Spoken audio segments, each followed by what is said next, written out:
On one hand, cancers are increasing. Young people are dying of heart attacks. What is going wrong? Where is the health getting ruined? Blood pressure आणि डायबिटीसचं निदान होणं हा एक जीवनातला फार मोठा धक्का आहे. Back pain, neck pain, sciatica, migraine, period pain, याच्यासाठी हा पेन किलर्सचा कुठेतरी होणारा ओव्हर यूज, त्याचे साईड इफेक्ट्स, त्याच्यावरची डिपेंडन्सी हे खूप होत चाललेलं आहे. तसाच वापर अँटासिडचा होतो.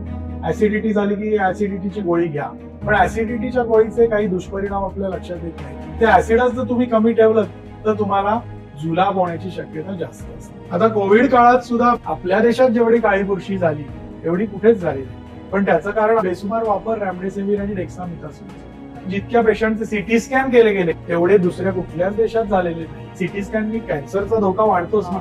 एक सिटी स्कॅन म्हणजे जवळजवळ 400 एक्सरेज एवढं एक्सपोजर रेडिएशनचं होतं. कोविडच्या काळामध्ये प्राणायाम, योग, नीती हे सगळे फेमस झाले आणि कित्येक डॉक्टर स्वतः याच्याबद्दल बोलू लागले, पण तरीही सर्टन सेक्शन अजून आहे त्याच्यामध्ये तेवढा ऍक्सेप्टन्स नाही आहे या ऑल्टरनेटिव्ह ट्रीटमेंटचा. पेशंट एका बाजूला असतो आणि त्या टेबलाच्या पलीकडच्या बाजूला doctor, hospital, pharmacist, diagnostic centre आणि इन्शुरन्स कंपनी असे 5 लोक आहेत. उद्दिष्ट ह्या 5 लोकांचं त्यांनी तयार केलेल्या सेवा रुग्णाला पोहोचवणं हे आहे.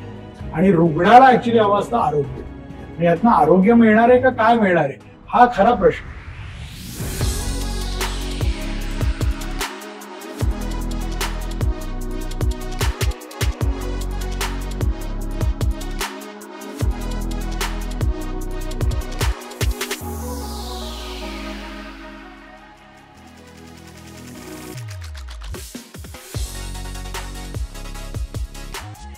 Hello everyone, welcome to live like a yogi with Devyani.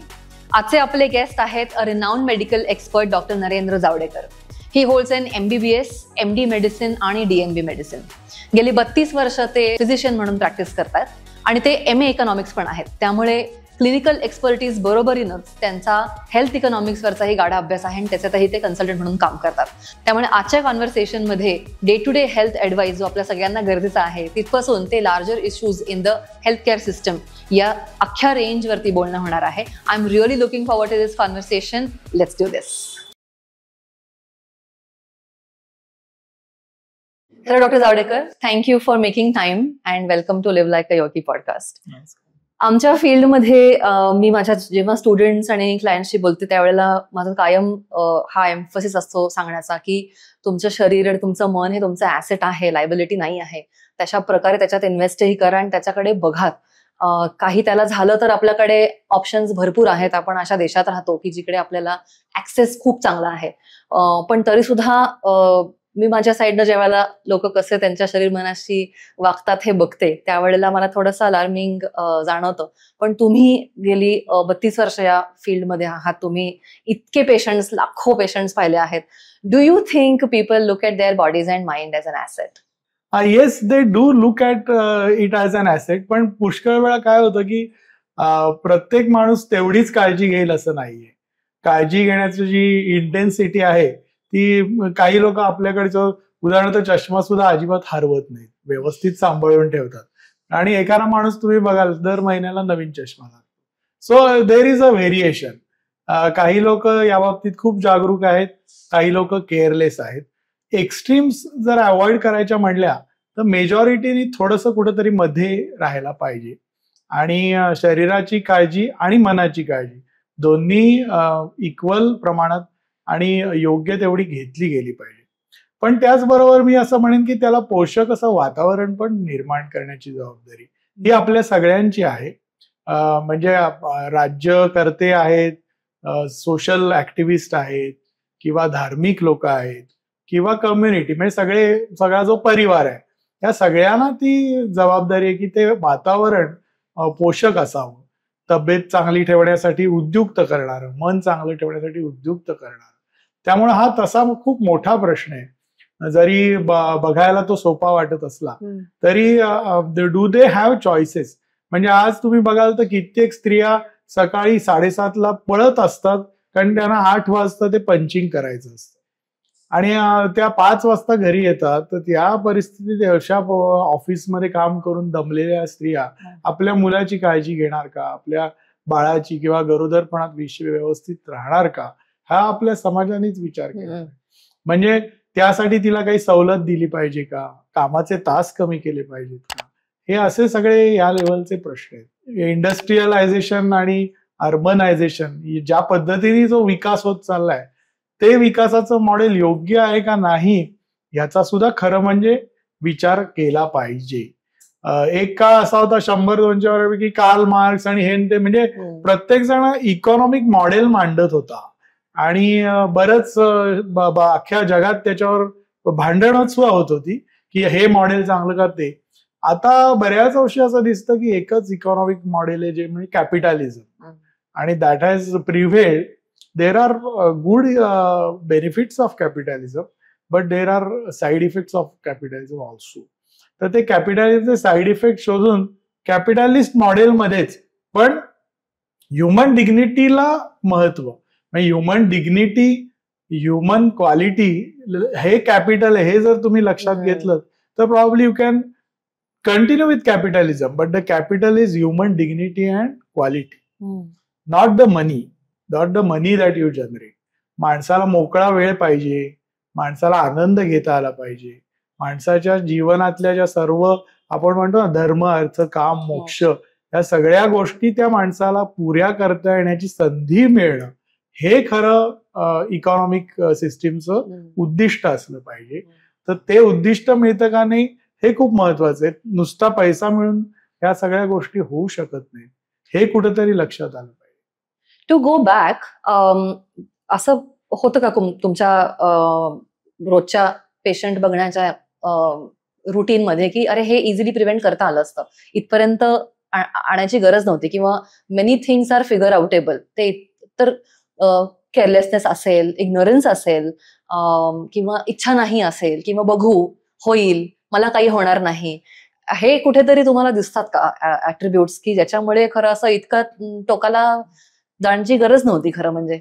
हो, असं बऱ्याच वेळा दिसतं. आणि तू जी कारण सांगितली चार की म्हणजे केअरलेसनेस असतो किंवा इग्नोरन्स असतो, तर पूर्वीच्या काळी इग्नोरन्स जास्त होता, अशिक्षित होते लोक, कळतच नव्हतं औषधं घ्यायला पाहिजेत, काळजी घ्यायला पाहिजे. ब्लड प्रेशर तपासलं तर वाढलेलं कळणार, डायबिटीस तपासल्याशिवाय तुम्हाला डायबिटीस झालाय कळतच नाही.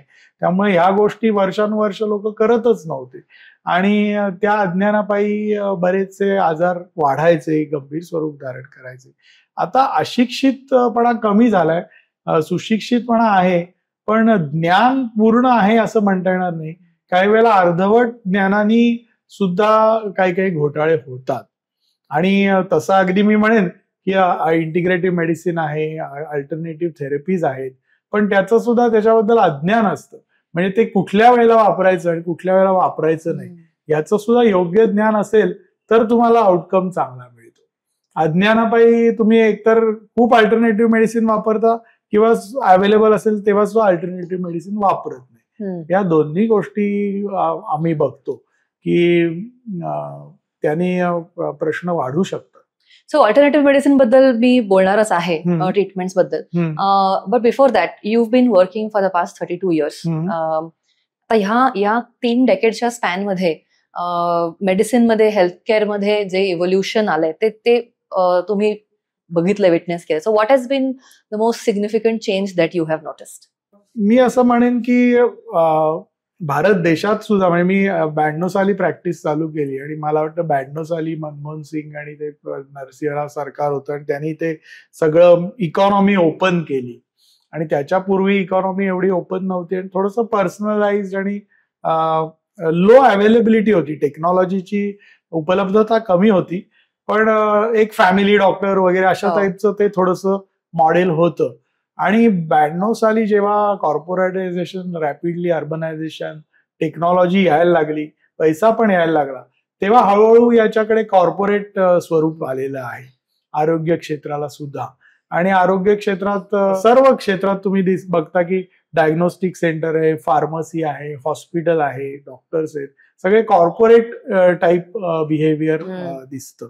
आणि इनफॅक्ट तेच मॉडेल तुम्ही अल्टरनेटिव्ह थेरपीमध्ये सुद्धा बघू शकता. म्हणजे अल्टरनेटिव्ह थेरपीमध्ये सुद्धा पर्सनलाइज जी सर्व्हिस होती त्याच्याऐवजी आता आयुर्वेदिक, होमिओपॅथिक कॉर्पोरेट्स दिसायला लागलेले आहेत. आणि हा बदल नक्कीच गेल्या 30 वर्षातला आहे. आणि याच्यातनं म्हणजे आता याचे फायदे तोट्याचा विचार करायला पाहिजे की काय हे, whether this model is good or bad. पण कॉर्पोरेट मॉडेलमध्ये एक महत्वाचं म्हणजे प्रॉफिट इज द मोटिव्ह, आणि त्या मोटिव्ह पायी तुम्ही आता म्हणजे ती प्रॅक्टिस करता ती म्हणजे काय प्रॉब्लेम्स येऊ शकतात त्याचा विचार केला पाहिजे. या ट्रू. या पूर्ण स्पॅन मध्ये तुमच्याकडे बिईंग अ फिजिशियन तुमच्याकडे ॲरे ऑफ इलनेसेस, डिझिजेस, पेशंटचे टाइप्स तुम्ही पाहता. म्हणजे right from acute to chronic to autoimmune, psychosomatic, lifestyle, इतके सारे तुम्ही काय म्हणत त्याला, छोट्या मोठ्या आजारांपासून ते मोस्ट कॉम्प्लिकेटेड पर्यंत तुम्ही आहात. आणि आपण ज्या कम्युनिटी किंवा ज्या देशात राहतो तिकडे it's a sheer volume everywhere. तर तुम्ही हा balance in the volume over the quality of your diagnosis and dialogue with the patient हा कसा बॅलन्स करता? माझ्या पुरतं म्हणायचं झालं तर मी व्हॉल्यूम कमी ठेवतो, हेच मी त्याला उत्तर देईन. कारण व्हॉल्यूम वाढवणं आणि क्वालिटी याचा नक्कीच व्यस्त संबंध आहे. तुम्ही पेशंटला जेवढा वेळ देता तेवढीच ती क्वालिटी वाढते, आणि त्यामुळे तुम्ही एका विशिष्ट लिमिटच्या पेक्षा जास्त पेशंट बघण्यात खरं म्हणजे काय अर्थच नाहीये. नाहीतर मग तुम्ही ती क्वालिटी नाही मेंटेन करू शकत. कारण पेशंटला तपासून झाल्यावर प्रिस्क्रिप्शन देण्यापूर्वी 5 मिनिटं तरी तुम्ही एकमेकांची काही बोललं पाहिजे, तर त्या प्रिस्क्रिप्शनचा खरा अर्थ पेशंटला कळणार. आणि बऱ्याच वेळा तुम्हाला माहिती नसलेल्या गोष्टी, कारण तुम्ही सुरुवातीला असे प्रश्न विचारत असता, काय रे बाबा, कसं काय रे, कसं काय रे, म्हणजे ते प्रश्न आणि उत्तर असं स्वरूप असतं, जो फ्री टॉक नसतो. तर तो फ्री टॉकची संधी तुम्हाला पेशंटला दिली पाहिजे. कारण त्या मनातल्या गोष्टी पुष्कळ वेळा पेशंट सांगतो तेव्हा तुम्हाला कळतं की अरे आपण आजाराचं निदान करून प्रिस्क्रिप्शन लिहितोय, पण त्यापूर्वी ह्या गोष्टीचा जरा जास्त विचार केला असता तर बरं झालं असतं. So many times that changes the direction. So मला असं वाटतं की योग्य तेवढा वेळ पेशंटला हा दिलाच पाहिजे. त्या दृष्टीने डॉक्टरांची संख्या वाढवायला पाहिजे, आणि डॉक्टरांची कदाचित मी म्हणेन की फी वाढवा आणि नंबर कमी ठेवा. कारण जनरल प्रॅक्टिसमध्ये, म्हणजे मी आता MD फिजिशियनची प्रॅक्टिस करतो, पण जनरल प्रॅक्टिसमध्ये फी फार कमी दिली जाते, म्हणजे 50 रुपये, 100 रुपये. मग या फीत तो डॉक्टर किती तुम्हाला हे करणार. पण तो फी वाढवा, पण वेळ घ्या पेशंटचा, आणि मग ती कदाचित क्वालिटी चांगली होऊ शकेल. कारण मी खूप वेळा बघते, म्हणजे आमच्या घरातही हा डायलॉग कायम असतो. आमच्या घरात पण डॉक्टर्स आहेत, तुम्हालाही माहिती आहेत. तर एज्युकेटिंग द पेशंट हा has always been the driver with the kind of doctors I have always surrounded myself with because of my family आणि तुमच्यासारखी लोक. तर एज्युकेट करा. कारण खूप वेळेला असं होतं, माझ्याकडे पण जेव्हा लोक येतात तेव्हा बऱ्याच वेळेला थोडंसं बोलताना असं कळतं की त्यांनाच माहित नसतं, ते खूप ब्लाइंडली त्यांचा त्रास हा फक्त प्रॉब्लेम स्टेटमेंट म्हणून सगळीकडे घेऊन जात असतात, पण ना तेही फार अभ्यास करत आणि ना त्यांना एज्युकेटही केलं जात. तर हा कुठेतरी गॅप डेफिनेटली जाणवतं मला. So doctor, on one hand cancers are increasing, either they are being diagnosed more or they are, ज्या पद्धतीचं एक्सपोजर आहे त्याच्यामुळे वाढतही आहे definitely. Young people are dying of heart attacks. What is going wrong? Where is the health getting ruined? To some extent आता health getting ruined हे वाक्य बरोबर आहे, पण आपण हे लक्षात ठेवलं पाहिजे की आपली लाईफ एक्सपेक्टन्सी वाढतच चाललेली आहे. भारत देशात एकेकाळी लाईफ एक्सपेक्टन्सी पुरुषाची 51 आणि स्त्रीची 56 होती, ती आता आपण 71 आणि 76 वर आलेलो आहोत. म्हणजे जवळजवळ 20 वर्षांनी. एक काळ असा होता की 60ला सत्कार केला जायचा. म्हणजे मी लहान होतो तेव्हा 60ला पोचलेला माणूस म्हणजे त्याला खुर्चीत बसवायचं, त्याला हार घालायचे, त्याला फुलं द्यायची, सगळ्यांनी त्याला नमस्कार करायचा. आज 60ला कोणी विचारतच नाही. 75ला कदाचित आपल्याला ते दृश्य दिसेल, पण काय बऱ्याच जण 84 पर्यंत असतात. सो हा काय नक्कीच तसा बदलत चाललेला आहे. पण त्याचबरोबर आपण हे बघतो, तू म्हणतेस तसं, की तरुण मुलांना किंवा मुलींना कॅन्सर दिसतो, तरुण वयात हार्ट अटॅक दिसतात, अपघाताचं प्रमाण खूप वाढलेलं आहे. तेव्हा अपघात हा पण एक नंबर 1 किलर हळूहळू होण्याची शक्यता आहे. अमेरिकेत वगैरे तर अपघात हेच नंबर 1 किलर आहे बऱ्याच वेळेला. तर या गोष्टी सुद्धा दुःखदायक आहेत, प्रश्नच नाही, कारण असं होता कामा नये. तर याची कारणं काही प्रमाणात लाईफस्टाईल, काही प्रमाणात एन्व्हायरमेंटल पोल्युशन, आणि काही प्रमाणात अर्ली डिटेक्शन म्हणजे कॅन्सरच्या बाबतीत अशी आपल्याला सांगता येतील. सो एक तरुण मुलं, आता फॉर एक्झाम्पल माझ्याकडे एक जण आहेत, तर ते थोडं त्यांचं आता बराच काळ रेग्युलरली करतात. तरुण 46-47 इयर ओल्ड मॅन, हेल्दी, तसं काही हेल्थ इश्यूज नाहीयेत, थोडंफार काहीतरी बॅक पेन वगैरे त्याच्यावरती काम करून आता ते मॅनेजही झालेलं आहे, आता ते येतही नाही एरवी, is able to do more with his body, जे आधी जमत नव्हतं इन टर्म्स ऑफ एन्ड्युरन्स आणि हे सगळं. पण मागे एकदा बोलता बोलता मी थोडीशी इंटेन्सिटी हळूहळू प्रोग्रेसिव्हली सेशन्सची वाढवत नेली होती, आणि एकदा ते बोलता बोलता बोलले की नाही, थोडंसं जास्त वाढवू नका इंटेन्सिटी, खूप एक्सरसाइज केला की लोक मरतात. म्हणजे an educated person who is scared to exercise, पण ऍट द सेम टाइम इतकाही तो हेक्टिक, म्हणजे योगिक प्रॅक्टिसेस असे होऊन किती हेक्टिक होतील की त्यांनी इतकी भीती वाटावी. तर हा जो स्केअर आहे ना, की मी काहीतरी केलं तर मला काहीतरी होईल सगळीकडे, तर how can a young person live a little more freer, आणि ऑल्सो म्हणजे watching your back all the time, की माझ्या हार्टला काय होतंय का, किंवा हे केलं तर हार्ट अटॅक होईल का. मल्ल खूप सारे, म्हणजे फिजिकली इतकं हे करणार आहे, ऑब्व्हियसली त्याच्यामध्ये मे बी काय केमिकल्स इनटेक असेल, पाणी खूप वेळेला हे कमी पितात तर ते, किंवा झोप मेजर आहे, हे फॅक्टर जरी असेल तर एक नॉर्मल कॉमन मॅन, वर्किंग माणसाला, how can he or she live a little more freer and feel की oh this is how, if I take care of my health, my heart won't give out.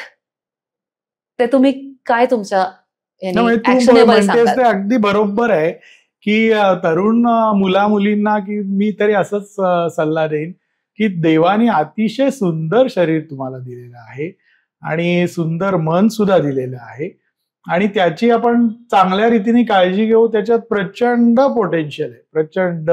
म्हणजे अतिशय वाईट तब्येत असलेली माणसं सुद्धा अतिशय उत्तम रिकवर होतात. त्यामुळे आजाराची भीती बाळगू नका, पण आजार होऊ नये त्याच्यासाठी काळजी घेणं हे स्टिच इन टाइम सेव्हज 9 म्हणतात तसं आहे. त्यामुळे आजार होऊ नये त्याची काळजी, कुठंतरी तो अतिरेक टाळावा आणि वेळेवर काळजी घ्यावी. त्यामुळे आपल्या शरीराकडे अगदी तरुण वयापासून थोडंसं लक्ष, जागरूकता ही पाहिजे. अगदी लहान मुलाला सुद्धा कुटुंबानी, पुढे शाळेत गेल्यावर शाळेनी, कॉलेजमध्ये गेल्यावर कॉलेजमधल्या लोकांनी थोडंसं मार्गदर्शन केलं पाहिजे की आपली तब्येत, आपलं आरोग्य, मानसिक आणि शारीरिक स्वास्थ्य कसं चांगलं ठेवावं. आणि या मार्गदर्शनाखाली त्यांनी थोडंसं त्या गोष्टीकडे एक 10 मिनिटं 15 मिनिटं रोज लक्ष दिलंच पाहिजे, तरच ते चांगलं होईल. जसं शारीरिक जिम आहे ना, तशी मानसिक जिमची सुद्धा संकल्पना काही लोकांनी मांडलेली आहे. तर शारीरिक जिम मध्ये एक 10-15 मिनिटं कुठलाही व्यायाम करा, योगासनं करा, सूर्यनमस्कार घाला, पळा, चाला, स्विमिंग करा, खेळा, कुठलाही व्यायाम एक 15 मिनिटं, आणि 15 मिनिटं मनासाठी सुद्धा ठेवा. चांगलं मन ठेवण्यासाठी काय आवश्यक आहे, थोडंसं कुठल्याही गोष्टी मिळाल्या नाही तरी निराश न होता त्याच्याकडे सकारात्मक दृष्टीने बघणे, रिजेक्शनला सेन्सिटिव्हिटी तुमची वाढवणे, म्हणजे कमी करणे रिजेक्शन सेन्सिटिव्हिटी, ऍक्च्युली टॉलरन्स म्हणतात, किंवा ज्याला आपण म्हणतो रेझिलियन्स, तो वाढवावा. म्हणजे परिस्थितीचा चांगल्या पद्धतीने तुम्ही सामना करू शकता, पटकन निराश होत नाही, दुःखी होत नाही, दुःखातनं चांगल्या पद्धतीने बाहेर पडू शकता. या दोन्ही गोष्टीकडे अगदी शाळा कॉलेज पासून लक्ष दिलं तर नवीन पिढी चांगली होईल, आणि आपल्या सगळ्यांची ती जबाबदारी आहे की नवीन पिढी चांगली केली पाहिजे. मेडिकल सिस्टम बद्दल काही मिसकन्सेप्शन्स आहेत का लोकांचे, असं तुम्हाला जाणवतं? मेडिकल सिस्टीम बद्दल, एस्पेशली मॉडर्न मेडिसिन बद्दल तर खूपच मिसकन्सेप्शन्स आम्ही ऐकतो. आणि म्हणजे साधारण की हे लोक सगळे पैसा मिळवण्यासाठीच आहेत, हे बायपास सांगतात म्हणजे काय, त्यांना पैसाच कापायचा असतो पेशंट. तर ते हळूहळू वाढत चाललंय ऍक्च्युली, दुर्दैवाने. कारण इथे डॉक्टर, नवीन नवीन टेक्नॉलॉजी येते, नवीन नवीन ट्रीटमेंट्स येतात, त्या डॉक्टर त्या पेशंट पर्यंत पोहोचवायचा प्रयत्न करत असतात, पण पेशंटचा त्याला तो रेझिस्टन्स असतो. उदाहरणार्थ आता रोबोटिक सर्जरी आली, चांगली टेक्नॉलॉजी आहे, पण पेशंटना वाटतं की हे काय, असं काय काहीतरी हे करतात, पैसा मिळवण्यासाठीच आहे का, हे आहे का. म्हणजे असं थोडंसं जो गैरसमज आहे, त्या गैरसमजावर थोडीशी मात केली पाहिजे. त्याला डॉक्टर आणि पेशंट दोघांनी मिळून एकत्र संवाद साधणं हेच त्याला उत्तर आहे. डॉक्टरांची भूमिका प्रामाणिक असते, पेशंट पर्यंत चांगली ट्रीटमेंट पोचावी अशी त्यांची इच्छा असते. पण मी मगाशी तुला उल्लेख केला, आपण आधी जेव्हा गप्पा मारत होतो तसं तो तिथे थोडासा एक लॉ ऑफ डिमिनिशिंग रिटर्न्स असा प्रकार आहे. लॉ ऑफ डिमिनिशिंग रिटर्न्स हा इकॉनॉमिक्स मधला एक प्रसिद्ध लॉ आहे, ज्याच्यात तुम्ही शेतात समजा उत्पन्न काढायचं असेल तर पहिल्यांदा तुम्ही 2 माणसं लावली तर 1 किलो धान्य निघतं, 4 माणसं लावली तर 2 किलो धान्य निघतं, आणि 8 माणसं लावली तर 4चं 8 होतं, दुप्पट होत जातं सुरुवातीला. पण नंतर एका पॉइंटच्या पुढे अशी परिस्थिती येते की 10 माणसं लावली तर थोडंसं कमीच धान्य येतं, म्हणजे दुप्पट होत नाही, 8चं 10 किलो होईल. अजून 15 माणसं लावली तर कदाचित 10चं 12 किलो होईल. पण त्याच्या पुढे अजून तुम्ही 15 माणसं लावली तर इनफॅक्ट ते 12चं 15 होण्याऐवजी 15चं परत 12 किलो होऊ शकतो. म्हणजे त्याला डिमिनिशिंग रिटर्न म्हणतात. एका लेवलच्या पुढे तो सगळा गडबड व्हायला लागते. तर हेल्थकेअर टेक्नॉलॉजीमध्ये सुद्धा तुम्ही बघाल तर जसं जसं ट्रीटमेंट नवीन नवीन इव्हॉल्व्ह होतीये, नवीन नवीन काही काही हे येत आहेत, त्यात मीटू प्रकारचे जे आहेत, उदाहरणार्थ ब्लड प्रेशरचं औषध, वर्षानुवर्ष एखादं ब्लड प्रेशरचं औषध बाजारात आहे. आता हे नवीन औषध आलेलं आहे, ते आधीच्या औषधापेक्षा निश्चित थोडंसं गुणकारी आहे, पण तिथे हा डिमिनिशिंग रिटर्न्स हा प्रकार निश्चित आहे की अजिबात ब्लड प्रेशरचं औषध न घेणं आणि घेणं याच्यात जो फरक आहे तो, आणि ब्लड प्रेशरचं उत्तम औषध घेणं याच्यातला फरक, याच्यात गुणात्मकरित्या 10चं 12% एवढाच फरक आहे. पण ते 10चं 12%ला कदाचित ते ब्लड प्रेशरचं नवीन औषध तिपटीने किंवा चौपटीने महाग असू शकतं. मग ते घ्यायचं का नाही हा प्रश्न हा आपल्या पेशंटला परवडेल का नाही आणि आपल्या दृष्टीने काय योग्य काय अयोग्य हे विचार करून सोडवला पाहिजे, आणि ही चर्चा करून सोडवला पाहिजे. ही चर्चा न करता समजा महाग औषध पेशंटला मिळालं तर पेशंटचा काही वेळेला गैरसमज होतो की मी काय हे औषध घेऊ, हे खूपच महाग आहे असं. मग टेक्नॉलॉजीमध्ये सुद्धा बऱ्याच वेळेला असं दिसतं, नवीन टेक्निकने ऑपरेशन्स असतात, नवीन हे असतात, तर तो लक्षात घेतला पाहिजे. It is law of diminishing return. उत्तमातलं उत्तम देण्यासाठी आपण सुधारणा करतो, पण त्या कित्येक वेळेला त्याची किंमत ही त्या डिफरन्स ऑफ इफेक्टला जस्टिफाय होते का नाही हा एक प्रश्न आहे. टॉकिंग अबाउट ब्लड प्रेशर, बऱ्याच वेळेला बीपी, डायबिटीज किंवा कोलेस्ट्रॉल यांच्यासाठी गोळी सुरू केली की ती गोळी लागली असं ते आपल्याकडे मराठीत जे म्हणतात, आणि इट्स लाईक मनाने ते एक्सेप्ट सॉर्ट ऑफ करून जातं की हा आता आयुष्यातलं माझा अजून एक कॅरेक्टर आहे इन माय लाईफ जे हे कंटिन्यू होणार आहे, आणि हे कुठेतरी दिस इज इट असं थोडा माइंडसेट होतो.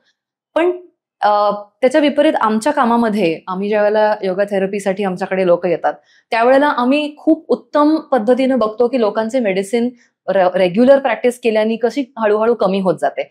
आम्ही मेडिसिन किंवा हे डिसिजन्स हातात घेत नाही, डॉक्टरांच्या सल्ल्यानेच या सगळ्या गोष्टी करतो. पण हे 3 कॅरेक्टर्स म्हणजे योगा थेरपिस्ट, डॉक्टर आणि तो क्लायंट किंवा पेशंट या तिघांचं एकत्रित हे केलेलं काम की आम्ही आमचं केलेली योग्य पद्धतीची केलेली थेरपी त्यांनी विश्वास ठेवून आणि त्या पद्धतीनं फॉलो केलेली, आणि डॉक्टरांकडे घेऊन गेलेला ओपननेस की मी हे करत आहे, माझं खाणं पिणं, माझं योग किंवा झोप, ओव्हरऑल लाईफस्टाईल मी या पद्धतीनं नियमन करत आहे, can we look at and revisit my medicine, अशा पद्धतीचेही आम्ही भरपूर बघितलेले आहेत. तर हे गोळी लागणे आणि दिस इज इट नाव, आणि एका पॉइंट नंतर मग अशी तुम्ही म्हणाला तसं त्याच्या उलटही आहे की एका पॉइंट नंतर त्याची गरज वाढतही जाते, कारण तुम्हाला सॉर्ट ऑफ लायसन्स मिळाल्यासारखं होतं की गोळी चालू आहे ना, तर मग कसंही केलेलं चालतं. पण मग काही काळाने त्याची पॉवर वाढवावी पण लागते, कारण म्हणजे may be not a good example but 1 glass of alcohol आधी जेवढी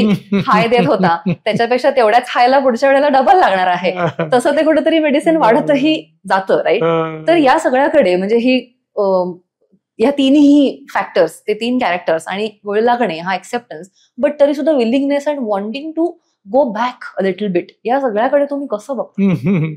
नाही, मी म्हणजे सवय आणि गरज असं तो फरक आहे ह्याच्यातला, आणि मी बऱ्याच पेशंटना हे तू दिलेलं उदाहरणच देतो की सवय दारूची लागू शकते, तंबाखूची लागू शकते, पण ब्लड प्रेशरच्या गोळीची गरज असते म्हणून ते प्रिस्क्रिप्शन तुम्हाला दिलं जातं. ज्या गोष्टीची गरज नसताना तुम्ही ते घेता आणि पुन्हा पुन्हा घेता त्याला सवय म्हणतात. तर डॉक्टर या गोळीची सवय लागेल का, अगदी कॉमन प्रश्न असतो. इनफॅक्ट पेशंटना खूप वाईट वाटतं. ब्लड प्रेशर आणि डायबिटीसचं निदान होणं हा एक जीवनातला फार मोठा धक्का आहे आणि त्याने पेशंटला खूप म्हणजे असं वाटतं की आता काय आहे, मला कायम गोळी घ्यायला लागणार. आणि ते काही प्रमाणात ते खरं पण आहे की काही म्हणजे गोळी काहीतरी घ्यायला लागते, पुष्कळ पेशंटना घ्यायला लागते. पण त्याच्याकडे मी म्हणेन सकारात्मक दृष्टीने बघावं. ब्लड प्रेशर आणि डायबिटीस हे लाईफस्टाईल रिलेटेड डिसऑर्डर्स आहेत आणि लाईफ लॉंग डिसऑर्डर्स आहेत. समजा ब्लड प्रेशर कमी ठेवलं तर भविष्यातले धोके कमी होतात. डायबिटीस कंट्रोलमध्ये ठेवला तर भविष्यातले डायबिटीसमुळे होणारी कॉम्प्लिकेशन्स कमी होतात. आणि ही कमी होण्यासाठी आपण जर तयार असू तर आपण ही औषधं घेणार असतो. डॉक्टरांचं प्रिस्क्रिप्शन म्हणजे हुकूम नव्हे किंवा कायदा नव्हे, ते मानायचं किंवा न मानायचा सर्वस्वी पेशंटचा हक्क असतो आणि तो पेशंटने पूर्णपणे बजावावा. त्यात काहीच वाईट नाहीये की डॉक्टर मला पटत नाही तोवर मी ही गोळी घेणार नाही. ती पटवून देण्याची जबाबदारी डॉक्टरांची आहे की तुला तुझ्या तब्येतीसाठी ही गोळी घेणं आवश्यक आहे, तू ही गोळी घे कारण तुला पुढे त्रास होऊ नये असं मला वाटतं. आणि ते पटवून देणं, त्याचे साईड इफेक्ट्स, त्याच्याबद्दल लक्ष ठेवणे, किमतीला परवडेल का, लाईफ लॉंग घ्यायचंय तर आयुष्यभर याला हे परवडलं पाहिजे, ही सगळी जबाबदारी घेऊन डॉक्टरांनी त्यांचं प्रिस्क्रिप्शन लिहावं आणि पेशंटनी मग ते फॉलो करावं. तर त्यामुळे मी नेहमी मगाशी तुला सांगितलं गप्पा मारताना तसं की आपण ब्लड प्रेशरची गोळी घेताना आपण काही वाक्य म्हणली पाहिजेत, ती पेशंटनी स्वतः म्हणली पाहिजे की मला ब्लड प्रेशर झालेलं आहे याची मला खात्री आहे. हे वाक्य स्वतः पेशंटनी म्हणलं पाहिजे की पेशंटला खात्री पाहिजे की बाबा मला ब्लड प्रेशरचं नक्की आहे वाढलेलं, मी 4 वेळा बघितलंय, 10 वेळा बघितलंय, आता मला शंका नाही की ब्लड प्रेशरच नाहीये, मग मी उगीच गोळी घेणार नाही ना. माझ्या काकांना सुद्धा तुम्ही मार्जिन अलाव करता टू 3 to 6 months काहीच प्रॉब्लेम नाही. पॉइंट्स ओव्हर म्हणजे 120 ओव्हर 80 चे प्लस मायनस किती पॉइंट्स तुम्ही त्या रेंजमध्ये म्हणता की हे 140-90च्या पेक्षा जास्त ब्लड प्रेशर असेल तर ब्लड प्रेशरचं औषध चालू करावं असं आहे. तर त्यामुळे त्याच्यापेक्षा जास्त ब्लड प्रेशर असेल तर औषध चालू करायला पाहिजे. पण आता त्यात खूप हाय ब्लड प्रेशर म्हणजे 160-110 पेक्षा जास्त असेल तर शक्यतो पेशंटनी वेळ घालवू नये. म्हणजे त्यात आता उगीच डॉक्टर मी हे करतो ते करतो. पण 140-90च्या आसपास असणाऱ्या पेशंटनी 3 ते 6 महिने आम्हाला द्या डॉक्टर, आम्ही हे करून बघतो, योगा करून बघतो, आसनं करून बघतो, मला स्ट्रेस खूप आहे तो कमी, तर सगळे डॉक्टर त्याला परवानगी देतात. काहीच ब्लड प्रेशरचं. पण हे किती प्रमाणात हे प्रश्न विचारले जातात किंवा तुमच्याकडून तुम्ही लाईफस्टाईल हा मिसिंग पीस या डायलॉग मध्ये blood pressure especially in terms of blood pressure lifestyle is a missing piece of conversation in the conversation, तर हा येतो का प्रत्येक वेळेला? जनरली येतो कारण आता अवेअरनेस पण खूप आहे. इनफॅक्ट लोक म्हणतात की डॉक्टर माझं ब्लड प्रेशर स्ट्रेसमुळेच आहे. उलट सुरू झालंय की लोक म्हणतात की डॉक्टर माझं काही नाही, मला तुम्ही गोळी देऊ नका, मला माहितीये मला स्ट्रेस खूप आहे आणि स्ट्रेसमुळे माझं ब्लड प्रेशर वाढलंय, मी जरा परत 2 महिन्यांनी येतो. काही वेळेला आम्हाला पेशंटला कन्व्हिन्स करायला लागतं की बाबा रे ते स्ट्रेस वगैरे जाऊ दे पण तू गोळी पण घे, कारण ब्लड प्रेशर नॉर्मल ठेवलं तर निदान 4% का होईना काहीतरी फायदा होईल. स्ट्रेसचं तू मॅनेज करत राहा असं आपल्याला पण तोपर्यंत ऍटलिस्ट तू आत्ता पटकन गोळी घे. मी लोकांना हे पण सांगतो, चष्मा आता तुम्ही घालता, पूर्वी लोक चष्म्याला सुद्धा नावं ठेवायचे. मी लहान होतो शाळेत तेव्हा शाळेत चष्मा हे इट वॉज अ टाबू. मुलींची लग्न होत नसत, चष्मा लागला की लग्न होणार नाही, चष्मा नको, आणि चष्मेवाल्या लोकांना चष्मीच चिडवायचे. आणि तो आता काय ती काय सवय म्हणता येईल का चष्मा ही? एकदा चष्मा लावला की तो चष्मा मला चांगलं दिसण्यासाठी मी आयुष्यभर लावतो, याला सवय नाही म्हणता येणार, ती गरज आहे. चष्म्याचा नंबर डॉक्टरनी काढला 4, तर डॉक्टर 4 नको 2चा चष्मा लाव, एवढा कशाला 4 नंबरचा असं कोणी म्हणत नाही. पण आमच्या ब्लड प्रेशरच्या गोळ्या 2 गोळ्या 4 गोळ्या नाही डॉक्टर 1च गोळी द्या, 5ची गोळी डॉक्टर 2.5ची गोळी द्या. म्हणजे पेशंटचा गैरसमज असे असतात. बार्गेनिंग. चष्म्याचा नंबर जसा तसा आमच्या ब्लड प्रेशरच्या गोळ्या. तुझं उद्दिष्ट लक्षात ठेवा, आपल्या सगळ्यांचं उद्दिष्ट काय, ब्लड प्रेशर 120-80 असावं. मग ते तू कुठल्याही मार्गाने घे, तुम्ही मंत्र म्हणा आणि त्या मंत्राने तुमचं ब्लड प्रेशर 120-80 आणा, मला आनंदच आहे, काहीच प्रॉब्लेम नाही. कुठलीही ट्रीटमेंट जगातली घ्या आणि ब्लड प्रेशर 120-80 आणा. त्या ट्रीटमेंटचे साईड इफेक्ट होतात की नाही हे मात्र बघा, आणि ती स्वस्त आणि परवडणारी का हे पण बघा. पण अपार्ट फ्रॉम दॅट आम्हाला काहीच प्रॉब्लेम नाही. तुमचं ब्लड प्रेशर हा गोल आहे, माझी गोळी किंवा असं काही नाही. तर ते रुग्ण आणि पेशंटनी लक्षात ठेवलं पाहिजे की आपला उद्दिष्ट काय. तुमची साखर नियंत्रणात असावी, तुमचं ब्लड प्रेशर नॉर्मल असावं, तुम्हाला चांगलं सगळं करता यावं, ही उद्दिष्ट आहेत. त्यात गल्लत होता कामा नये. अनदर थिंग इज डॉक्टर, आजकाल common headache, back pain, neck pain, say sciatica किंवा मायग्रेन, पिरियड पेन, याच्यासाठी सिन्स आपल्याकडे ते अवेलेबल पण आहे ओव्हर द काउंटर मेडिकेशन्स, तर त्याच्यात पेन किलर्स हा भाग सर्रास अनेक जण जाऊन आपली आपली घेऊ पण शकतात. म्हणजे दरवेळेला प्रिस्क्रिप्शनच त्याला लागतं असं नाही. तर हा पेन किलर्सचा कुठेतरी होणारा ओव्हर यूज, त्याचे साईड इफेक्ट्स, त्याच्यावरची डिपेंडन्सी, आणि आज अर्धे लोक तर स्वतःच डॉक्टर झालेले आहेत याच्यामुळे, शिअर अवेलेबिलिटीमुळे. कारण लॉंग टर्म मध्ये काय होणार आहे, तर याचा कुठेतरी लिव्हर, किडनी याच्यावरती परिणाम डेफिनेटली होणार आहे. माझे एक ओळखीचे आहेत, त्यांना अनेक वर्ष सायटिका आहे आणि दरवेळेला पेन ट्रिगर झाली की पेन किलर घ्यायची, असं त्यांचं सॉर्ट ऑफ हे झालं, which is what people do mostly. तर आता त्यांचं थोडं किडनीचा त्रास वरती आला आहे आणि नाव त्यात ते सगळं विशियस सायकल स्टार्टेड. दुसरी माझी एक क्लायंट आहे अमेरिकेतली, ती गेले अनेक वर्ष पहिले 2 दिवस पिरियडचे दिवसातून 2-2, 3-3 पेन किलर्स घेते. तर हे खूप होत चाललेलं आहे. तर कुठेतरी वन डे या शरीराला त्याला उत्तर द्यायचं आहे. तर ह्याची डिपेंडन्सी आणि ओव्हर यूज आणि पेशंट्सला एज्युकेट करणे याबद्दल तुमचा टेक डेफिनेटली हवा आहे. कारण आम्ही हे बोलण्यापेक्षा डॉक्टरांकडनं लोकांपर्यंत जाणं इज एक्स्ट्रीमली इम्पॉर्टंट. पेन किलर्सचा अतिवापर हा टाळलाच पाहिजे. डॉक्टरांच्या सल्ल्यानेच ती घेतली पाहिजेत आणि डॉक्टरांनी दिलेल्या मात्रेत घेतली पाहिजेत आणि थोडंसं त्याकडे काळजीपूर्वक लक्ष दिलं पाहिजे. तसाच वापर अँटासिडचा होतो. ऍसिडिटी झाली की ऍसिडिटीची गोळी घ्या, पण ऍसिडिटीच्या गोळीचे काही दुष्परिणाम आपल्या लक्षात येत नाहीत. त्यातला एक दुष्परिणाम म्हणजे तुम्ही ऍसिड असतं ते तुमच्या शरीराला उपयोगी असतं. तुम्ही काहीही खाता तेव्हा त्यातले जे जंतू असतात ते मारण्याचं काम हे ऍसिड करत असतं आणि ते ऍसिडच जर तुम्ही कमी ठेवलं तर तुम्हाला जुलाब होण्याची शक्यता जास्त असते. कारण तुम्ही कुठलाही जंतू इन्फेक्शन जे आहे ते सरळ तुमच्या पोटातनं आत जातं. ऍसिड हे त्याला प्रोटेक्ट करत असतं. त्यामुळे असं सिद्ध झालेलं आहे, म्हणजे मॉडर्न मेडिसिन मध्ये याच्यावर पेपर्स आहेत की अँटासिडचा खप आणि डायरियाच्या औषधाचा खप हा एकत्र पॅरलल असतो. जसं अँटासिडचा खप वाढतो तशी डायरियाची औषधं वाढायला लागतात खप. त्यामुळे हे सत्य स्वीकारलं पाहिजे. दुसरा प्रॉब्लेम येतो की ह्या ऍसिडिटीच्या औषधामुळे काही चांगले बॅक्टेरिया सुद्धा मरतात. तर आपल्या गट मधले जे चांगले जीवाणू आहेत जे आपल्या पोटाच्या आरोग्यासाठी आवश्यक आहेत, ज्याला हल्ली गट मायक्रोबायोटिक किंवा गट हेल्थच्या दृष्टीने आवश्यक, ते मारले गेले तर ते पण चांगलं नाही. त्यामुळे अँटासिडचा पण अतिवापर होऊ नये. तिसरा आपण म्हणालो की अँटीबायोटिक्स. अँटीबायोटिक्स सुद्धा खरं म्हणजे ओव्हर द काउंटर मिळाली नाही पाहिजेत.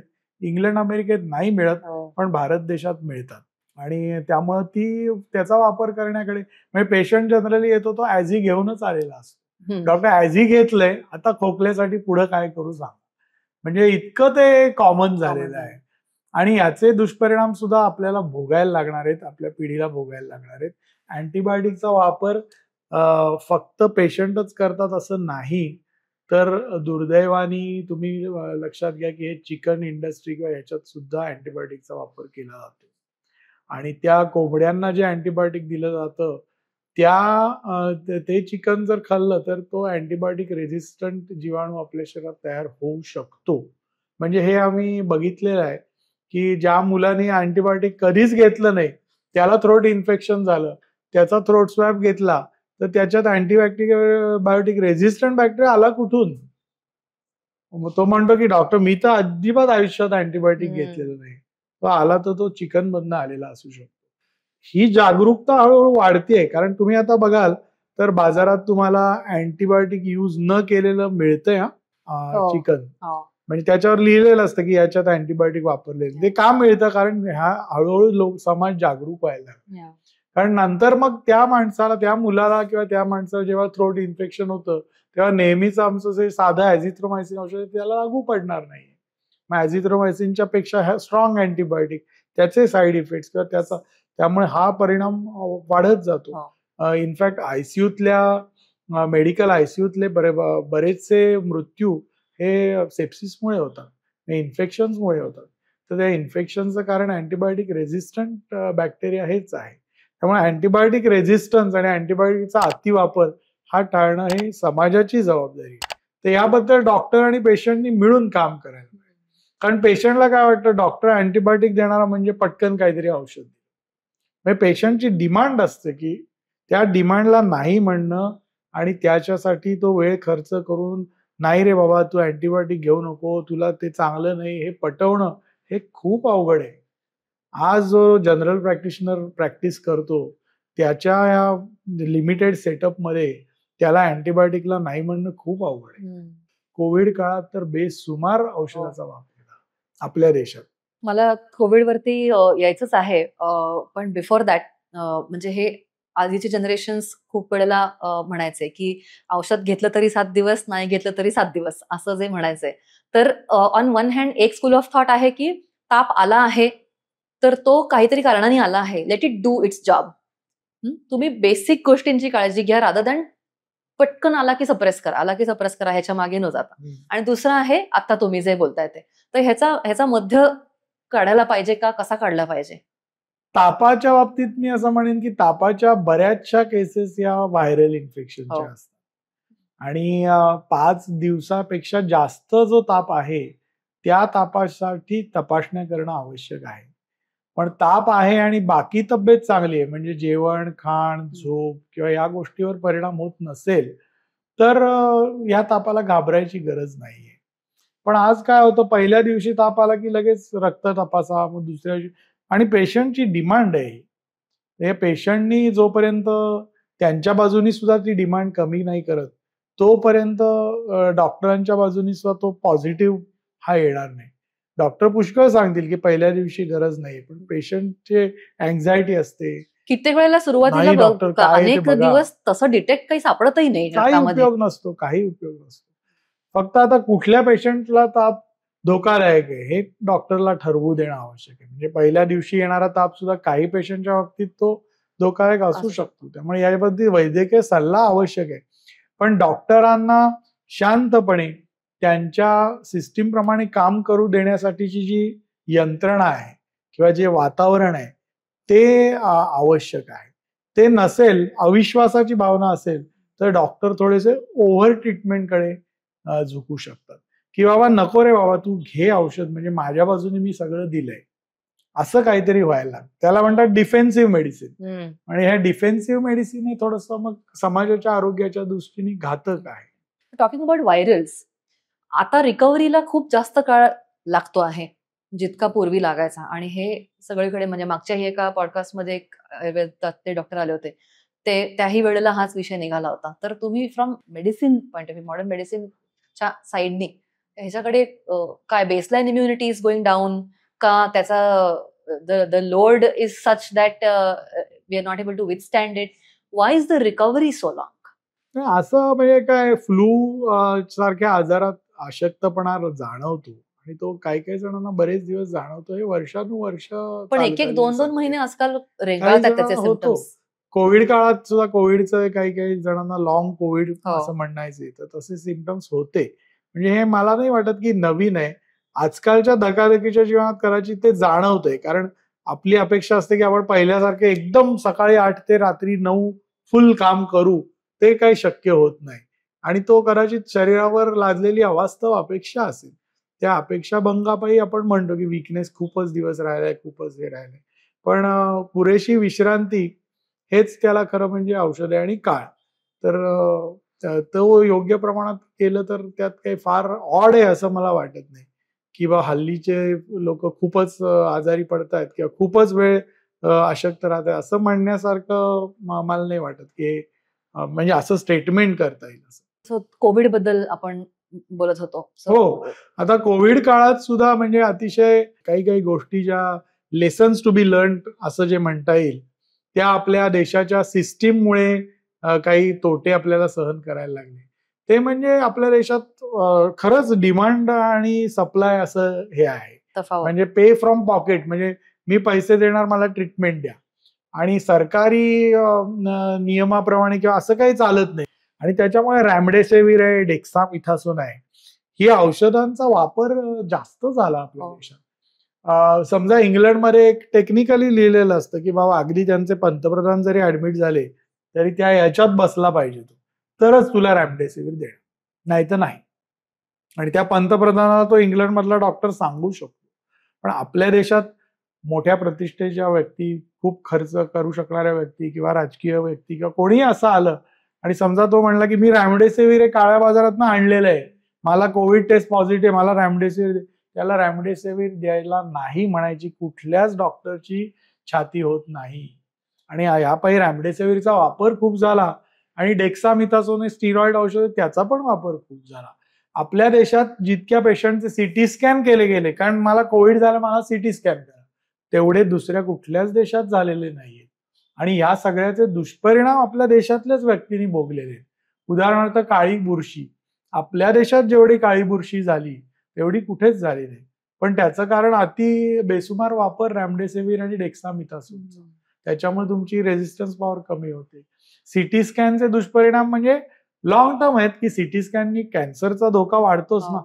एक सिटी स्कॅन म्हणजे जवळजवळ 100 ते 300 एक्सरेज एवढं एक्सपोजर रेडिएशनचं होतं. तर पुढे मागे हा कदाचित आपल्याला धोका जाणवेल, तो काही लगेच जाणवत नाही. पण हे धोके आहेत, हे टाळले पाहिजेत, याला कुठंतरी एक तारतम्य पाहिजे. यासाठी आपली सिस्टीम त्या याला कमी पडली. म्हणजे जे सिस्टीम मध्ये ऑर्गनाइज ऍक्टिव्ह असतं, रेग्युलेशन असतं, ते कमी पडलं. आणि पण आपल्या सिस्टीमचे फायदे पण आपण बघितले की आपले लोक एकत्र येतात, एकमेकांना मदत करतात, जे आपल्या बाकी कुठल्याही देशात दिसत नाही ते आपल्या देशात दिसतं की खरंच मनापासून सगळे एकमेकांना मदत करतात. अगदी कोविड असला तरी असं स्वतःला धोक्यात टाकून सुद्धा मदत करणारे लोकांची संख्या अतिशय उत्तमरित्या आपल्याला दिसली आणि त्यामुळे आपण या साथीला खूप चांगल्या रीतीने तोंड दिलं असं मी म्हणेन. याच काळामध्ये, कोविडच्या काळामध्ये प्राणायाम, योग, नेती हे सगळे फेमस झाले आणि कित्येक डॉक्टर स्वतः याच्याबद्दल बोलू लागले, व्हिडिओज बनवून युट्यूबवरती आणि सर्वत्र व्हायरल होत होते, व्हॉट्सअपवर पास होत होते. ऑन वन हँड मला वैयक्तिक दृष्ट्या आनंद आहे की काही कारणाने का होईना ऍटलीस्ट मेनस्ट्रीम मध्ये या गोष्टी जास्त बोलल्या गेल्या सिन्स कोविड. की डॉक्टर्सच बोलतात तर ऑब्व्हियसली विश्वास जास्त लोकांचा वाढला. पण तरीही सर्टन सेक्शन अजून आहे त्याच्यामध्ये तेवढा एक्सेप्टन्स नाही आहे या ऑल्टरनेटिव्ह ट्रीटमेंटचा. तर मेडिकल कम्युनिटीमध्ये इंटरनल डायलॉग काय आहे about these sciences coming together and working? Medical कम्युनिटीमध्ये बऱ्यापैकी ओपन ऍटमॉस्फिअर होत आहे, म्हणजे वातावरण चांगलं आहे असं म्हणायला हरकत नाही. मेनस्ट्रीम मेडिकल कम्युनिटीत सुद्धा, म्हणजे आमच्या पुस्तकात स्टँडर्ड टेक्स्टबुकमध्ये सुद्धा आता योगा, अल्टरनेटिव्ह मेडिसिनवर काही धडे किंवा काही चॅप्टर्स आहेत आणि याचा वापर कुणी करावा, कुणाला अलाउ करावं, कुणाला नाही, याच्याबद्दल आम्हाला मार्गदर्शन केलेलं आहे. काही मेडिकल सोसायटीज किंवा म्हणजे थोडक्यात फिजिशियन्स असोसिएशन असो, डायबेटॉलॉजिस्ट असोसिएशन असो, या सोसायटीजमध्ये सुद्धा एक योगा हा एक ऍडिशनल ऍडजंक्ट टू ट्रीटमेंट आहे असं त्याला मान्यता मिळालेली आहे. अगदी आंतरराष्ट्रीय स्तरावर सुद्धा त्या गोष्टीला मान्यता मिळते. त्यामुळे मेडिकल कम्युनिटीचा नक्कीच पॉझिटिव्ह दृष्टिकोन आपल्याला दिसतो इंटिग्रेटिव्ह मेडिसिनकडे. पण थोडेफार समज, गैरसमज, भांडण हे मात्र आहे. कुठंतरी हे थांबून सगळ्यांनी एकत्र येऊन आरोग्यासाठी रुग्णाला मदत केली पाहिजे. कुठे आहे रेझिस्टन्स? मेनस्ट्रीम मेडिकल कम्युनिटीला आपल्या ट्रीटमेंटमध्ये योगा किंवा अल्टरनेटिव्ह ट्रीटमेंट कुठे बसवावी याचं स्टँडर्डायझेशन हवंय आता, की it should be a prescription from the medical community itself, rather आता कसं होतं पेशंट स्वतः कुठेतरी काहीतरी करतो आणि मग सांगतो की आम्ही हे करतोय ते करतोय. त्यापेक्षा डॉक्टरनीच त्याचं एक्सरसाइज प्रिस्क्रिप्शन लिहिताना बाबा अमुक 1 मिनिटं योगा कर, अमुक एक असं स्टँडर्डायझेशन जेव्हा येईल तेव्हा त्याला जास्त ऍक्च्युअली चांगलं स्वरूप प्राप्त होईल. मग अशी तुम्ही म्हणालात तसं अगेन हा डायलॉग एकत्रित व्हायला पाहिजे. योगात काम करणारी लोक आणि डॉक्टर्स यांच्यात मधला पण डायलॉग वाढला पाहिजे आणि त्याच्यासाठीचा एक्सेप्टन्स आय गेस आणखी होणं गरजेचं आहे, की थोडं ऍटलीस्ट मान्यता मिळावी की याच्यात काहीतरी आहे. कारण आम्ही सक्सेसफुली खूप केसेस बघत असतो की ज्यांना खूप सुंदर गुण येतो योगा थेरपीचा योग्य पद्धतीनं केलेले. तर आता डेफिनेटली जास्त जाणवतो. आणि मला आनंद या गोष्टीचाही आहे की तुम्ही जेव्हा प्रिस्क्रिप्शन वरती लिहून देता की योग ऊर्जामध्ये जा, त्यावेळेला मला आणखी जास्त आनंद होतो आणि असे अजून अजून व्हावेत तुमच्यासारखे अशी इच्छा असते. तुम्ही तुमच्या पेशंट्समध्ये ह्या ऑल्टरनेटिव्ह ट्रीटमेंट्सकडे जाण्यासाठी एनकरेज करता का, की बाबा ह्याला गरज नाही आहे, if you do this lifestyle angle, योग अँगल, डायटरी अँगल हा तुम्ही कुठेतरी एक्सरसाइज अँगल हा तुम्ही तुमच्या ट्रीटमेंटमध्ये इन्कॉर्पोरेट करता का? डायबेटीस मेटाबॉलिक सिंड्रोम नावाचा एक आजार आहे जो प्री डायबेटीस प्री हायपरटेन्शन असा असतो. हायपरटेन्शन, हार्ट ट्रबल आणि मणक्याचे विकार म्हणजे स्पाइन रिलेटेड किंवा मस्क्युलोस्केलेटल प्रॉब्लेम्स असो, या गोष्टीत नक्कीच योगा करावं, प्राणायाम करावा. उदाहरणार्थ इव्हन दम्यासारखे आजार त्याच्यात प्राणायाम करावा असं आम्ही नक्की पेशंटला एनकरेज करतो. पेशंट स्वतःहून पण विचारतात, पण पेशंटच्या प्रिस्क्रिप्शन बरोबर या गोष्टी नक्की सांगितल्या जातात. कारण लाईफस्टाईल रिलेटेड जेव्हा तुम्ही म्हणता तेव्हा it is about changing the lifestyle. आणि चेंजिंग द लाईफस्टाईलला योगा किंवा अल्टरनेटिव्ह ट्रीटमेंटचे डॉक्टर जेवढे सांगतात तेवढं ऍलोपॅथीकडनं ऍक्सेप्टन्स पण नाहीये. म्हणजे माझा आयुर्वेदावर नेहमीच आरोप असतो. म्हणजे आमच्या आयुर्वेदिक मित्रांना मी म्हणतो, अरे माझ्याकडे हा पेशंट ऍसिडिटीला वर्षानुवर्ष येतो, मी त्याला सांगतो चहा घेऊ नको, हे घेऊ नको, तिलकड मसाला खाऊ नको, सगळं ऐकतो तो, झोप वेळेवर बाबा रे, थोडा व्यायाम कर, पण तो माझ्याकडनं फक्त डॉक्टर काय घ्यायचं ते सांगा, ओमेची प्रिस्क्रिप्शन तो घेऊन जातो. म्हणजे मी काय त्याला हे सांगत नाही असं नव्हे हा. आणि तो म्हणतो किती वर्ष ॲलोपॅथी घेतली, काहीच गुण आला नाही. त्या आयुर्वेदिक डॉक्टरकडे गेलो, 1 महिन्यात फरक पडला. अरे का फरक पडला? आयुर्वेदिक डॉक्टरकडे जाताना तो मनापासून तयारी केलेली असते त्याने की हे डॉक्टर आपल्याला जे पथ्य सांगतील ते आपण पाळायचं.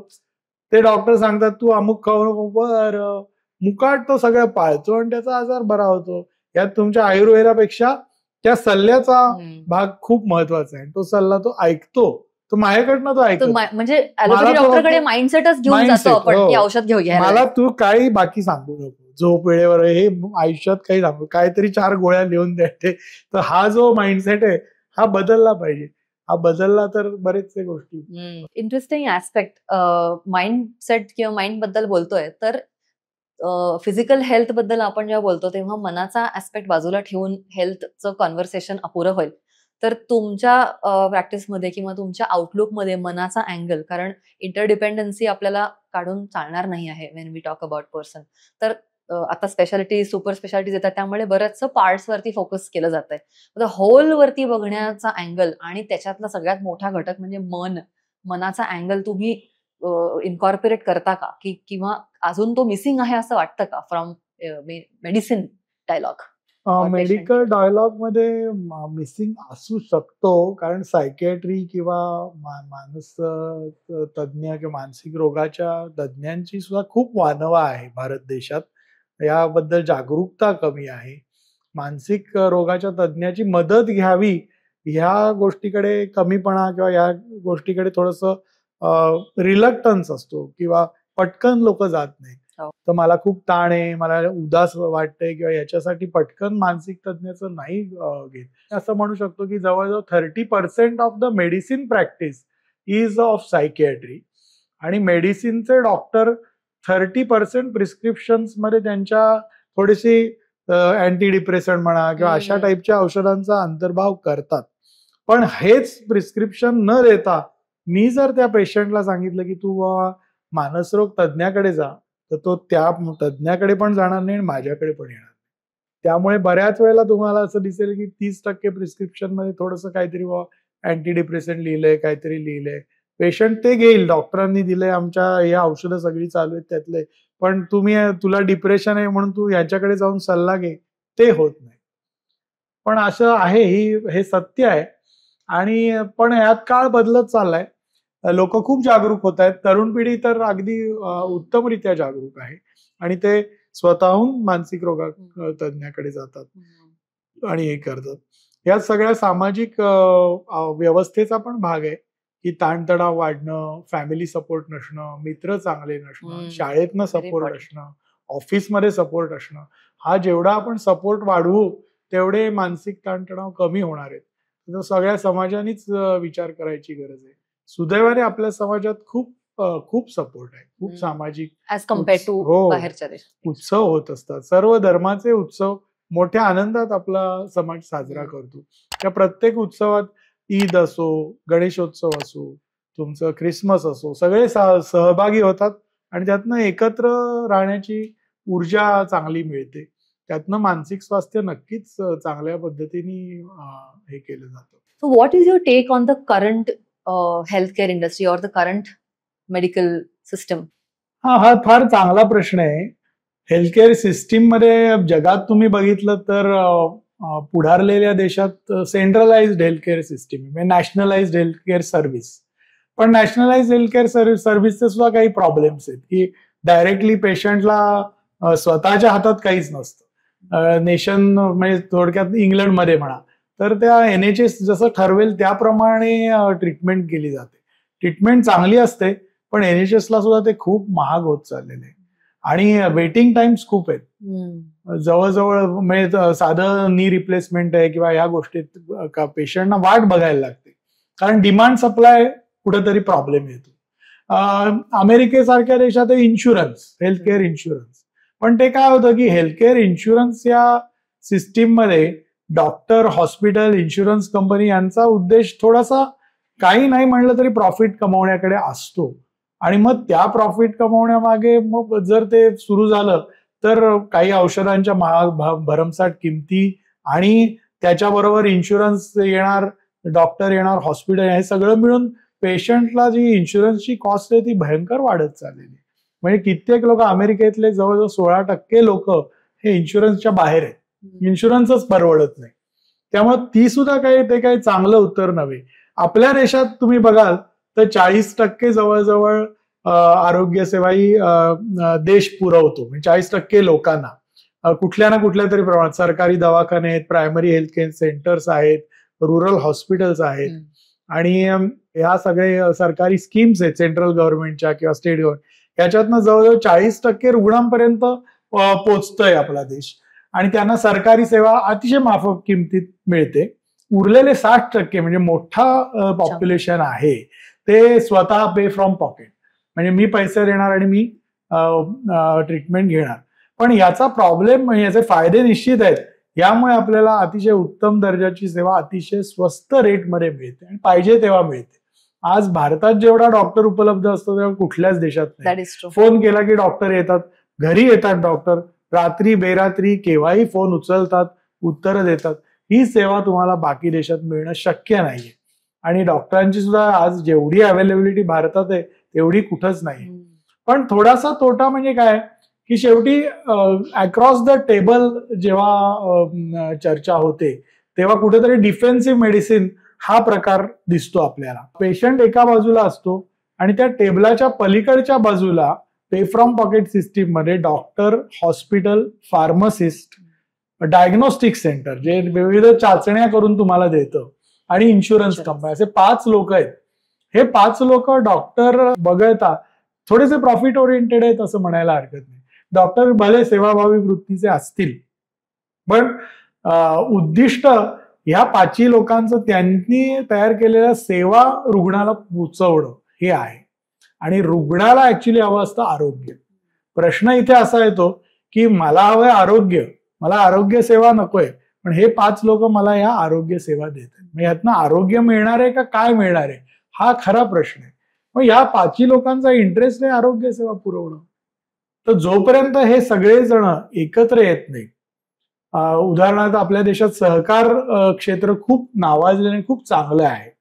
तर सहकारी तत्वावर जर आरोग्य सेवा दिली गेली आणि यातला फायदा तोटा सगळ्यांनी मिळून घेतला, सगळ्यांनी मिळून सोसला, फायदा सुद्धा शेअर करा, तोटा सुद्धा शेअर करा, तर कदाचित खूप चांगलं चित्र आपल्याला दिसेल. कारण हे डिफेन्सिव्ह मेडिसिन कमी होईल. आज डॉक्टर काय म्हणतो, मला तू सांगू नको, मला सेफ्टी, मी या पेशंटला हे देणार कारण उद्या त्यांनी मला त्रास द्यायला. ऍक्च्युली मला त्या पेशंटच्या आरोग्यासाठी काय आवश्यक आहे ते करणं आवश्यक. मी माझी सेफ्टी बघणार हे चुकीचं आहे ऍक्च्युली, बरोबर आहे की. आणि रुग्ण म्हणतो मला डॉक्टर, तुम्ही कुठल्या तरी अज्ञानापायी तो म्हणतो मला डॉक्टर हे द्या. म्हणजे त्याचा डिमांड, ते डॉक्टरचं सप्लाय, हे जी डिफेन्सिव्ह मेडिसिन यातनं जे तयार होतं ते कुठेतरी वाईट दिशेने घेऊन चाललंय. बरं, हॉस्पिटलचं आणि कॉर्पोरेट डायग्नोस्टिक सेंटर तर काय, ते टेस्ट काढायला उघडलेलं एक समजा हे आहे, तर ते म्हणतात जेवढ्या जास्त टेस्ट कराल तेवढा आमचा फायदा आहे. तेव्हा ते कुठलंही डायग्नोस्टिक सेंटर तुम्हाला असं सांगणार नाही अरे तू कशाला आलास टेस्ट करायला, अजिबात नाही. तू सिटी स्कॅन करून घे, हे करून घे, हेच त्यांचं उद्दिष्ट होत बसतं. त्यामुळे ह्यातनं आपल्याला आरोग्य हवंय. आपल्याला ही सेवा जास्त पुरवायची नाहीये, आपल्याला आरोग्य हवंय. त्याच्यासाठी काय, हे सगळ्यांनी मिळून बसून विचार केल्याशिवाय होणार नाही. त्यामुळं कदाचित सहकारी तत्व, कोऑपरेटिव्ह मॉडेलवर आपण कुठेतरी विकसित झालो, आरोग्य सेवा कोऑपरेटिव्ह तत्वावर पुरवण्यात आली तर कदाचित त्याचं चांगलं स्वरूप आपल्याला दिसेल. मल्टी स्टेक होल्डर कोऑपरेटिव्ह अशी मी एक संकल्पना मांडली. म्हणजे हे सगळे स्टेक होल्डर्स आहेत, तर they all should have different stakes. कारण आत्ताच्या कोऑपरेटिव्ह सिस्टीम मध्ये काय आहे की एक वोटर आणि एक शेअर आणि एक मत, आणि त्यामुळे काय होतं की बरंच काही प्रॉब्लेम्स, अपप्रवृत्ती सुद्धा या क्षेत्रात सुरू होतात. याच्यावर सरकारचा खूप अंकुश असतो. मग त्या निवडणुका होणार, मग त्या निवडणुकातनं कोण संचालक निवडून येणार.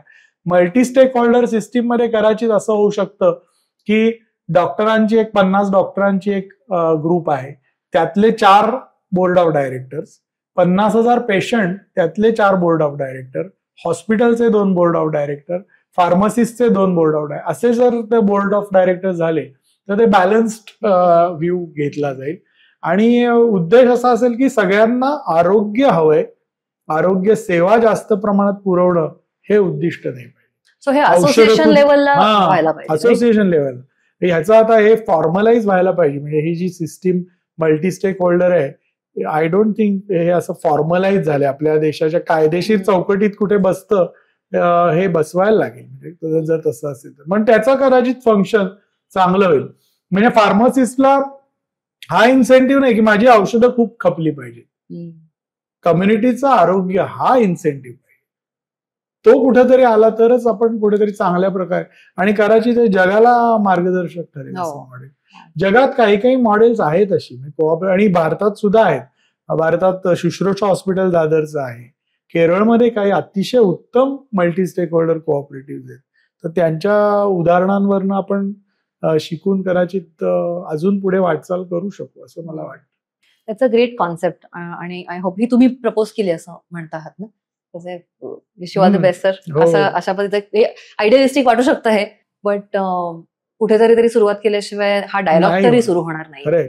डॉक्टर, तुम्ही इतके वर्ष इतरांची काळजी घेताय, तुमच्या आजूबाजूला illnesses, so to speak, sad faces, suffering, हे सगळं आहे.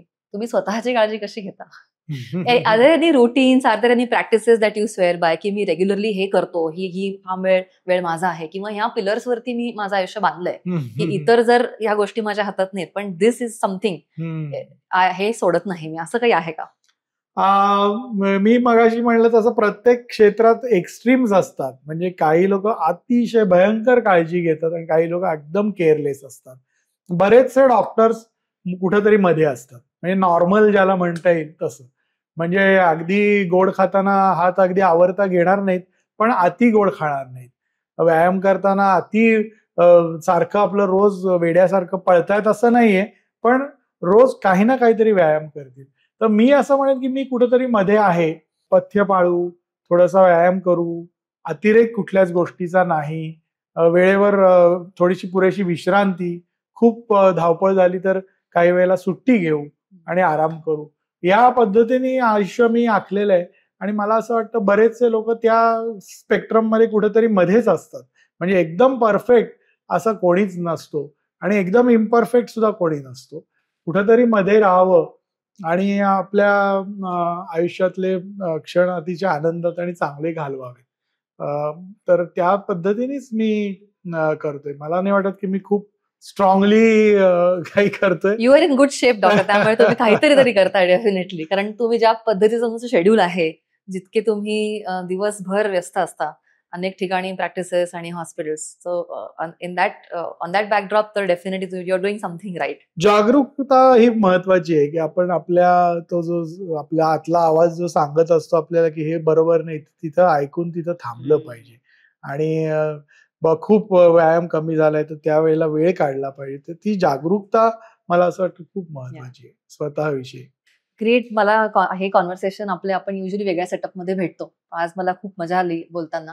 I have one last question. तुम्ही तुमच्या younger सेल्फला may be 30 years ago 35 years ago वाल्या नरेंद्र जावडेकरला काय एक ऍडवाइस द्याल आता लुकिंग बॅक? हा म्हणजे आता काही वैद्यकीय प्रश्न माझ्या बाबतीत पण आले. मी आता जसा वयस्कर झालो, म्हणजे मी आता 57 वर्षाचा 58 होईल, तर मला थोडंसं ब्लड प्रेशर सुरू झालं, ऍसिडिटीचा प्रॉब्लेम आहे, मान दुखायचा, स्पॉन्डिलायटिसचा प्रॉब्लेम कदाचित कोविड नंतर सुरू झाला असेल. पण मी मान दुखायच्या प्रॉब्लेम बद्दल अभ्यास केला तर मला लक्षात आलं की मी उंच आहे आणि माझं स्पाईनची ताकद जी आहे ती खूप कमी आहे. म्हणजे मी जेव्हा आता योगाचेच जेव्हा व्यायाम करतो तेव्हा माझ्या असं लक्षात आलं की आपल्या स्पाईनवर आपण कामच केलेलं नाही. आपल्याला वाटतं की आपण खूप फिट आहोत. मी पळत होतो, क्रिकेट खेळत होतो, कधी जोर बैठका मारत होतो, कधी पण स्पाईनवर एक फोकस्ड लक्ष ठेवायला पाहिजे ते काय माझं झालं नाही. आता त्याचा परिणाम असेल किंवा काय, तर स्पॉन्डिलायटिसचा मला तर त्रास होतो. ब्लड प्रेशर म्हणा, ऍसिडिटी म्हणा, थोडेफार प्रमाणात हे प्रश्न हे लाईफस्टाईल रिलेटेड आहेतच, पण कदाचित मनाच्या अवस्थेशी सुद्धा संबंधित असू शकतात. मानसिक तुमची अँझायटी असते, तुम्ही थोडेसे चिंताग्रस्त असता किंवा तुम्ही थोडेसे घाबरलेले असता. या तिन्ही गोष्टीमुळे कदाचित तुमचा ऍसिडिटी आणि ब्लड प्रेशर असू शकतं का. तर मनाच्या व्यायामावर सुद्धा लहानपणी शाळेत असताना किंवा कॉलेजमध्ये असताना मनाच्या व्यायामावर सुद्धा लक्ष दिलं असतं तर कदाचित हे झाले नसते. तर ही लेसन्स टू बी लर्न्ड आहेत. आणि आजार सुद्धा आपल्याला प्रत्येक वेळेला काही ना काहीतरी शिकवत असतात.